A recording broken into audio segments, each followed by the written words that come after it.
असल में ना पाकिस्तानियों को वो क्या कहते हैं कि अब शायद मेरे अल्फाज किसी की दिल आज़ारी कर दें कि इज्जत रास नहीं आती।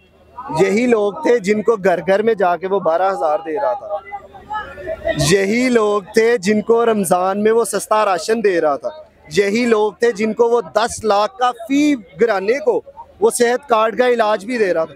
और आज वही अवाम है जिसको इज्जत रास, अगर अवाम 9 अप्रैल 2022 को भी जिस तरह से आज खान साहब के लिए निकलते हैं, अगर तब निकलते कि हमें ये इम्पोर्टेड टोला नहीं मंजूर, तो तभी पता चल जाता मुल्क पाकिस्तान को, कौम को।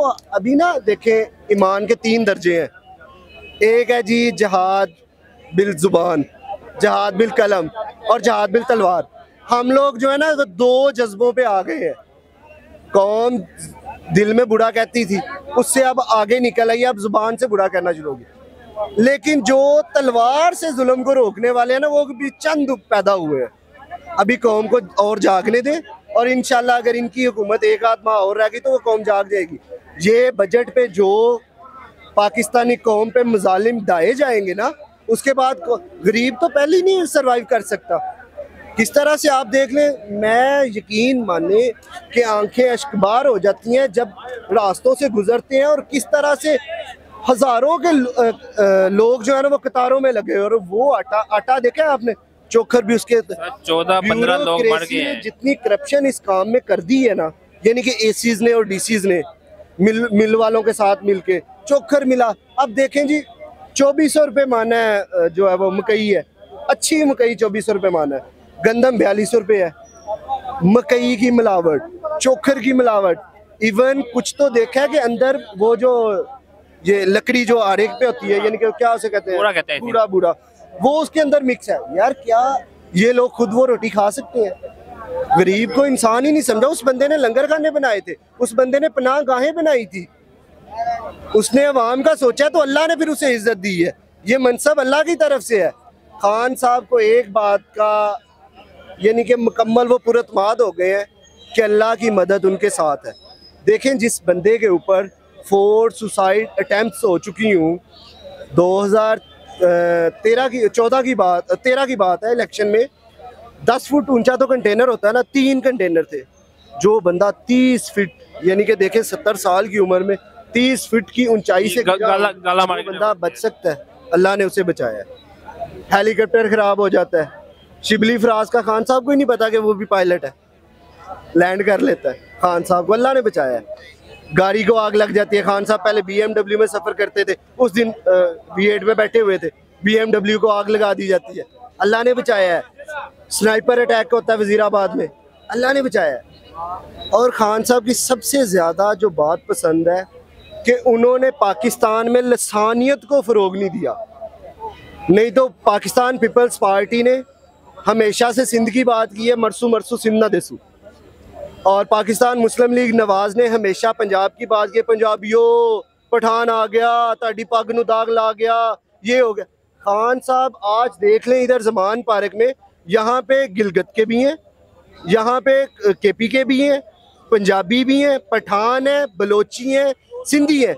यानी कि खान साहब ने पूरे पाकिस्तान के सारे जो ज़ात पात लिसानियत से निकाल के उनको एक कौम बना दिया है। खान साहब ने कभी ये नहीं कहा मेरे पंजाबियों, मेरे सिंधियों, मेरे पठानों, मेरे पाकिस्तानियों। हम अगर बेशक मज़हब, रंग, नस्ल, जब ये सारे के सारे तफरके हमारे नबी करीम सल्लल्लाहु अलैहि वसल्लम ने खतबा हज्जातुल वदा पे सब जब ये डिस्क्रिमिनेशन ख़त्म कर दी थी, तो फिर ये सियासतदान कौन होते हैं? खान साहब ने हमेशा यही बात की, मेरे पाकिस्तानियों। उन्होंने लिसानियत को फ़रोग नहीं दिया। और उससे भी अच्छी बात, मुर्शद ने फ़र्क ख़त्म कर दिया है। मस्जिद में जाते हैं ना, अमीर गरीब एक सफ़ में खड़ा होता है। मैंने देखे हैं बड़े बड़े MPA MNAs हैं, उनके डेरों पे जाने के लिए टाइम लेना पड़ता है। मुर्शद ने सारे सफ़ा दे बाते ने सारे वेल होते हैं वहाँ जो बैठे अंदर, जिन आम बंदा है इंजी। यानी कि खान साहब जो है ना, जिस डगर पे चल पड़े हैं, देख लेना अल्लाह पाक ने इनसे बहुत बड़ा काम लेना है। क्योंकि इस बंदे का मंशूर है कि इंसाफ करो, अदल करो। हज़रत अबू बकर सिद्दीक ने अदल कायम किया था, हज़रत उमर फ़ारूक ने अदल कायम किया था, उस्मान गनी ने अदल किया था, अली मुर्तज़ा ने अदल किया था। यानी कि वो सहाबा कराम का पैरोकार बन गया है। इमाम मेहदी का क्या मंशूर होगा कि अदल कायम करेंगे, वो इंसाफ कायम करेंगे। खान साहब बात बात पे कहते हैं कि जिस कौम में अदल इंसाफ खत्म हो जाता है वो कौमें मर जाती हैं। मौलाना रूमी ने नहीं था कहा कि जिस कौम में अदल और इंसाफ नहीं है वो उस कौम का कोई वजूद नहीं है, वो कौम खत्म हो चुकी है। और यही हाल है पाकिस्तान में आज। अगर रूल ऑफ लॉ नहीं है तो देख ले इंसानों के साथ क्या हो रहा है। इस तरह से कभी इंसानी हकूक की पामाली हुई है जिस तरह से पाकिस्तान में पिछले 1 साल से हो रही है। खान साहब की भी तो 3 साल 8 माह हुकूमत थी ना, उन्होंने सियासी हरीफों को इस तरह तंग नहीं किया। अगर किसी पे केस थे, अगर पीपल्स पार्टी पे केस थे तो वो मुस्लिम लीग नून के किए हुए थे, अगर मुस्लिम लीग नून पे केस थे तो वो पीपल्स पार्टी के किए हुए थे। खान साहब ने तो किसी पे कोई केस नहीं किया। और हाँ, खान साहब ने सिर्फ एक काम किया था कि नैब को एक्टिव कर दिया था। अब सारे केसेस करती तो नैब करती थी, हुकूमत का काम होता है।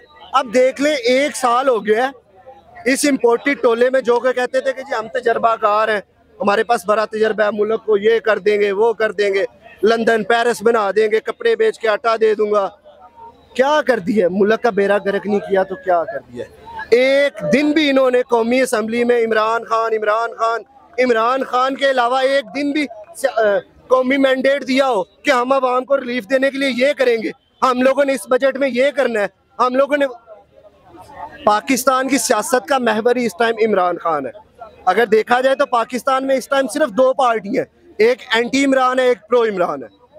बाकी तो देख ले सियासत 13 पार्टी और भी है। वो 13 पार्टियों का आपको बताया है कि 13 पार्टियां, सिर्फ 3 पार्टियां जो है ना वो नॉमिनेशन पेपर्स जमा करवा रही हैं, बाकी 10 जो है हमें जुमा जनरल यानी कि कंपनी की मशहूरी के लिए। 10 पार्टियों के पास कैंडिडेट्स ही नहीं है। पाकिस्तान जो पंजाब की सबसे बड़ी जमात थी, कभी 2008 में जब इलेक्शन हुए ना तो नवाज शरीफ के मतलब ये कहा जाता था कि इस बंदे ने जो है ना वो टिकट नहीं दिए, सीटें दी हैं। यानी कि उस टाइम परवेज़ मुशर्रफ डिक्टेटर के बाद जब जमहूरी अमल मार्ज़े वजूद में आना था तो नवाज शरीफ के बारे में ये कहते थे कि जी ये बंदा टिकटें नहीं दे रहा, ये सीटें दे रहा है। और फिर देख लें कि उस बंदे ने पंजाब के साथ क्या कुछ नहीं कर दिया। पंजाब का जो ज़री रकबा है उसको, यानी कि ग्रीन एरिया है, ग्रीन बेल्ट है, उसको किस तरह से काटा जा रहा है और किस तरह से कंक्रीट बेल्ट में तब्दील होता जा रहा है। देखें, क्लाइमेट चेंज बहुत तेज़ी के साथ चेंज हो रहा है और पाकिस्तान दुनिया का 4थे नंबर पे गर्म तरीन मुल्क बनने जा रहा है। पाकिस्तान में कंक्रीट बेल्ट जो है वो बढ़ता जा रहा है। अब देखिए, अवाम को तलीम की ज़रूरत, सेहत की ज़रूरत थी कि अवाम को ओरिएंट ट्रेन की ज़रूरत थी। 300 अरब का, अगर उस पर बैठे तो 1 अरब का, 2 अरब का नुकसान, अगर ना चलाएं तो 1 अरब का नुकसान 2036 तक। कौम को यही अगर तलीम दी जाती, खान साहब ने 3 साल 8 माह में 25 पंजाब में नई यूनिवर्सिटियों का क्याम हुआ है। 36 के 36 अजला जिनमें DHQ हॉस्पिटल नहीं था उसमें DHQ हॉस्पिटल का क्याम हो गया है। तो अवाम को सेहत की ज़रूरत है, अवाम को तलीम की ज़रूरत है।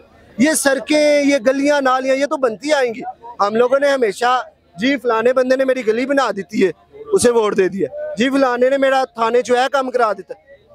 यार ये देखो किस बंदे ने पाकिस्तान का सोचा है, किस बंदे ने देखे पाकिस्तान की 75 साल तारीख में अगर अदारों के सामने या इस इम्पोर्टेड टोले या करप्ट टोले के सामने किसी बंदे ने स्टैंड लिया तो वो इमरान खान है। और इन्होंने क्या कुछ नहीं कर दिया। देख, अच्छा आप लोगों, आपका दिल कहता है कि इमरान खान दहशतगर्द है। 147 पर्चे, और सबसे बड़ी बात, एक पर्चा हो जाए तो बंदे का नाम ECL में डाल देते हैं कि ये बाहर ना भाग जाए। 147 पर्चे हैं मुर्शद पे, उसका नाम ECL में नहीं डाला। पता है कि उसने भागना नहीं, उसने जाना नहीं है। और अब देखें, जब पर्चे इस तरह के सियासी पर्चे हैं सारे, तो मरियम नवाज परसों वो 21 वकीलों का कन्वोकेशन था इनका नवाज शरीफ के हक में, तो वो कह रही है जी अब तो चुटकी का इंसाफ आ गया है। वो चुटकी बजाता है 10-10 जमानते। वो क्या करे, उसके पास कोई, उसके खिलाफ कोई एफिडेविट ही नहीं इनके पास, उसके खिलाफ कोई सबूत ही नहीं मिल रहे, तो कैसे सजाएं दे ले, क्या कर ले उस बंदे को। अवामी मैंडेट है उस बंदे के पास, अवाम की सपोर्ट है उस बंदे के पास। आज अगर पाकिस्तान की देख ले सर्वे, वर्ल्ड टाइम्स ने तो बेड़ा ही गर्क कर दिया है इनकी हुकूमत का। वर्ल्ड टाइम ने जो कल सर्वे दिया है पाकिस्तान की कौमी असम्बली में वो सर्वे दिखाया गया है। 98% PTI, 1.6% PMLN और 0.3% PP। देखिए वर्ल्ड टाइम ने तो इनका, उसके बाद देख ले न्यूयॉर्क टाइम्स ने, BBC ने जो सर्वे किया है, हर सर्वे में पाकिस्तान तहरीक इंसाफ 75% to 80% है। यानी कि अवाम, पढ़ा लिखा तबका तो दूर की बात रह गया। आप लोग वेस्ट पाकिस्तान में या साउथ पंजाब में चले जाएं, वहाँ पे जो गरीब सलाब ज़दगान जिनका बच्चा स्कूल में नहीं जाता, वो भी बताएंगे कि इमरान खान ने मेरे लिए ये किया और इन लोगों ने 70 साल मेरे मुल्क का ये बेड़ा गर्क किया है। शऊर तो इस हद तक, मैं अगले दिन अपने गाँव गया तो एक बंदा ना, बच्चा वो 5-7 पढ़ा होगा, तो वो ना चारा काट रहा, तो मुझे कहता है भाई उमर बात सुने, मुझे कहता है भाई बात सुने। मैं चला गया पास, यानी कि वो बंदा चारा काट रहा है, बच्चा मोबाइल निकाल के ना मुझे ट्विटर पे एक पोस्ट थी वो दिखाता है, कहता है भाई ये देखे बिलावल भुट्टो और साथ ना सलाब ज़दगान बच्चे बैठे हुए थे, और वो जो बच्चे थे ना उन्होंने बेचारे जूते भी ना, कपड़े भी फटे पुराने पहने हुए, और पास बिलावल भुट्टो पर कहते उमर भाई है वेखो अवाम भुखी मरन रही है, इन्होंने लोगों ने 25 to 30 साल पाकिस्तान ते हुकूमत की है, ते ऐ वेख लो ऐ जेडे बिलावल ने शूज़ पाए ने 40 लाख दे जे, ते अवाम को जुत्ती भी है नहीं। यानी कि मैं सोच में पड़ गया कि यार देखो शऊर पट्ठियां दी पंड विच भी भर गया है। यानी कि एक चारा काटने वाला बंदा भी ये बात कह रहा है कि देखें जी ये हुक्मरान मुल्क पे मुसल्लत थे, इन्होंने पाकिस्तान को इस तरह से करप्शन करके लूटा है, पाकिस्तान के कर्जे देख लें,